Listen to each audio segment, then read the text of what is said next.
Good morning, everybody. It's those weird days between Christmas and New Year when you lie there full of cheese, not knowing what day of the week it is, and you're putting everything off until the new year. In fact, what day is it today? I don't even know what day of the week it is.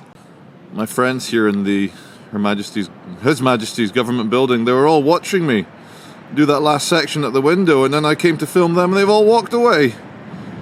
They know. Okay, I've noticed a lot of people wearing hood rich branding. So you're rich for the neighborhood, for the hood. You're rich in the hood. You're rich in the hood. You can afford a Fanta, some Sprite, you can afford a can of beer. You can wear a hoodie. You can wear some cheap bling. You are, my friend, you are hood rich. You're not really rich. You're not like normal people. You're hood rich. When you absolutely, positively, without any shadow of a doubt, must get a personalized private license plate, but then you slap it on the back of a South Korean everyday car. I don't get it. Viewers are like, yeah, these new buildings are quite nice. There's a bit of pattern. We're overlooking this nice stone bridge here, built in 1812 or whenever. But look at the riverside here, guys.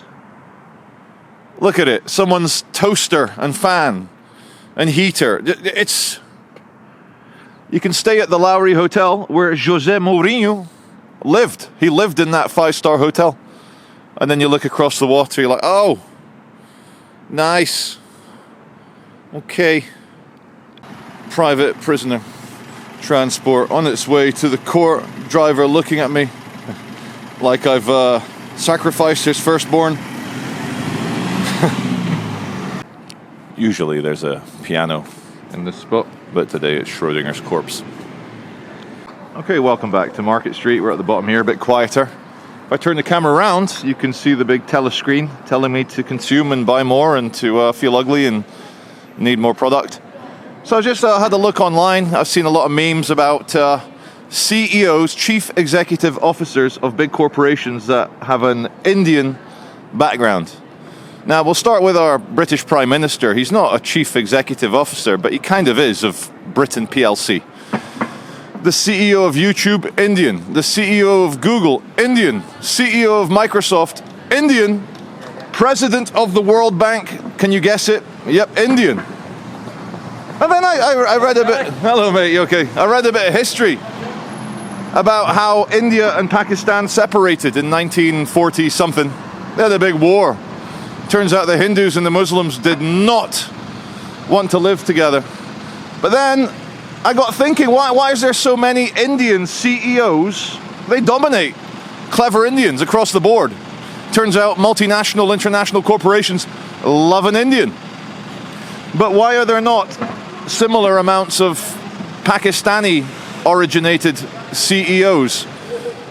I always thought Pakistani people and Indian people were extremely similar in terms of genetics. That's very, very apt cyclist just went past.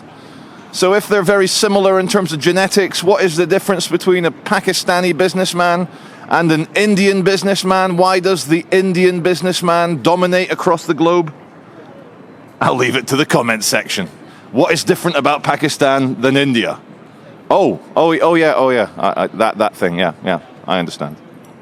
You can make the same argument about the Sorks versus the Norks, the South Koreans versus the North Koreans. Genetically identical people, yet one side follows a very strange ideology which stunts them in everything they do. Where's the money man? Here's money man. Go on, money man. Hey, money man, how are you? I'm good. I didn't know it was you. Merry Christmas, man. Cheers, mate. We'll leave Money Man alone. He's a nice man, Money Man. Okay, it's 11 a.m., 29th of December. Police are getting ready for the inevitable horde of stimulant-hungry zombies that descend upon the city. We affectionately know them as crackies. Not so much because their stimulation is based on the name. It's more about the cracked mind. The totally cracked mind. Many things will crack your mind and make you a crackie. This luggage trolley is the property of Network Rail, Manchester Piccadilly Station. do not remove it from this station. If found outside the station, please call 07771 832 130. X, formerly Twitter, @NetworkRailMan. These few seconds are just in case any of you people have forgotten the true meaning of Christmas. And Jesus, it works as well, the verbal typo. But there you go. Okay, guys, and the yellow trainers and the... Oh, he's gone in the shop. I think we've got a Scary Man 3.0. A young guy who is acting a bit strange. I'll monitor it, and if he keeps on acting strange, I'll get you some shots. When you positively, absolutely must have cash to buy your stimulation and you want to hoodwink the public into thinking we live in a third world country without a social safety net to catch you. So you stand on the corner and harass every single person, and it's a game of numbers. Within half an hour you'll have enough money to do what you need to do. What other people need to work for, you get for free. Yellow trainers. Monitor lizarding, yellow trainers.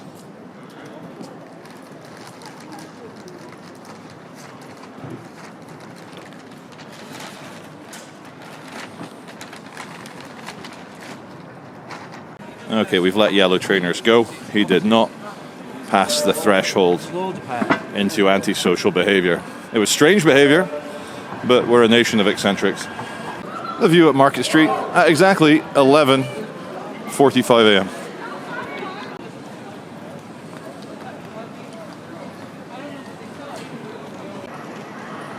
Look what Jeff Bezos makes them do. Oh, it's nice to know that when you buy your soaps and bath products from Lush, you're supporting a flag-waving ideology. Until they invented that flag, it was very tough out there for the LGBTs. Until they invented that flag and flew it everywhere. It was literally Hitler everywhere you looked. But luckily they saved it. Well, we're next to the bus station. Looking down there's a bunch of young men smoking a cigarette. And if you go over here, there is a lady wearing all black, and she is a cigarette butt policewoman. She is a private company here to fine you for dropping your cigarette butt. Here's the National Express on his way to London. Hell of a drive though. 5.5 hours to get to the outskirts. And then another 17 hours to get to central London. Bloody hell, don't fancy this junction much. Goes green and 3 cars get through. Nice. Okay, viewers, welcome back to Chinatown. Sorry, bro. Forgive me. I could see the crucifix hanging down. I knew he would forgive me. Right, so what is this? We got Chinese. We have English. Now that's a bit of a big question. That's a big question. Is there a secret third answer?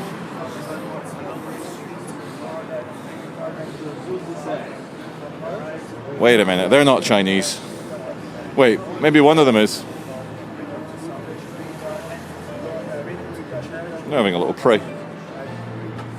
There you go. These are tourists on a tour. The guy in the pale blue. I heard him. Hello! I shoplifted the tour by listening. It's funny how some people are different to others. As a whole, as a stereotype, like Chinese people, for example. We have them in the West. They have Chinatowns. Every major city in the West has a Chinatown. How do people feel about it? They're generally very positive about a Chinatown. Chinese people, they come, they work hard, their children do well. Do they start attacking the infrastructure and demanding everyone accommodate the Chinese ways? Not that I know of. Why can't everyone be like the Chinese? I mean, the people, not the Chinese government, but Chinese people.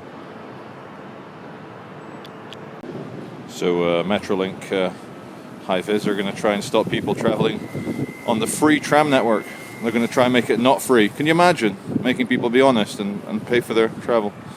Awful. Okay, the Manchester Airport tram is coming, which I know is quite close to a part of town called Wythenshawe, and there might be a lot of crackies wanting to travel to Wythenshawe for free. But we'll see. This could be the dampest squib of all, but we'll check it. We'll see. Here we go.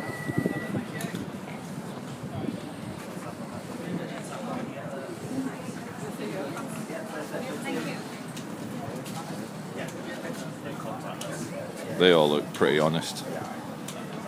Today's first You're Not a Tram goes for Toyota Corolla. Policeman, you're not a tram. I bet I'm going to miss a really juicy incident now.